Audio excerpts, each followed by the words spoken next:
otaqda xanım qonaq qəbul otağı olub. Bərpa işləri zamanı burada cəmi 10% bərpa işləri həyata keçirilib. Əməkdar Rəstan Naqid Səfərov tərəfindən 90% 18-ci əsrarı. Təsvirlər Nizami Gəncəvinin 7 gözlərdən 4 əks olunur. Xosrov Bəşirindən Meymar Fərhad surəti, Leyli və Məcnun surətləri. Buxarı kəmin dünyada bənzər olmayan buxarıdır. Forması, üzərindəki ornamentləri və ətrafının qızıl tozu ilə işləndiyinə görə bənzər hesab edilir.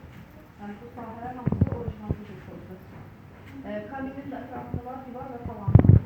Cüzcülər və şəbəkələrin şüşələri o dövrdə Venesiya yaxınlığı Muran adasına gətirilmişdir, bayaq qeyd kimi.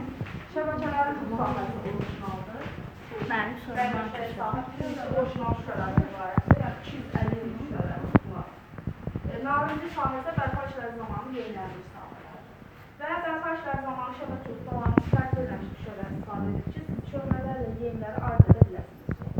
Bunlar 1 mm nazikliyində, yəni tüm nazikliyindədir və hamısının içində hava qabarcıqları var. Yəni, əgər fikir versəniz, hamısının içində şahidlər var. Bunlar havadır.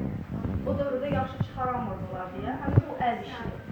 Bu isə yeni texnoloji olduğu üçün içində heç bir hava qabarcıqları qalmır. Yəni, bunlar 3 mm qalmır. Tavandakı mələk təsvirləri isə Avropadan kiçik bir parça xam öz xarici qonaqların gözünə oxşamaq üçün həsr edilir. Yəni, İtaliyada daha geniş yaradılır üçün və xanın da Azərbaycan qonaqları çox az olduğu üçün onların gözlərinə oxşamaq üçün həsr edilir. Bu otağın qapıları da orijinaldır. Yəni, bütün qapılar 250 min qapılardır bunlar da yenə. Və bağlanmasıdır.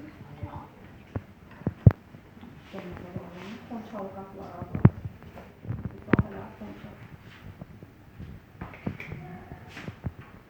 Əsas otaq budur. Digər otaqlar ibadət və istirahət otaqlar olduğu üçün digər otaqların təsviri yoxdur.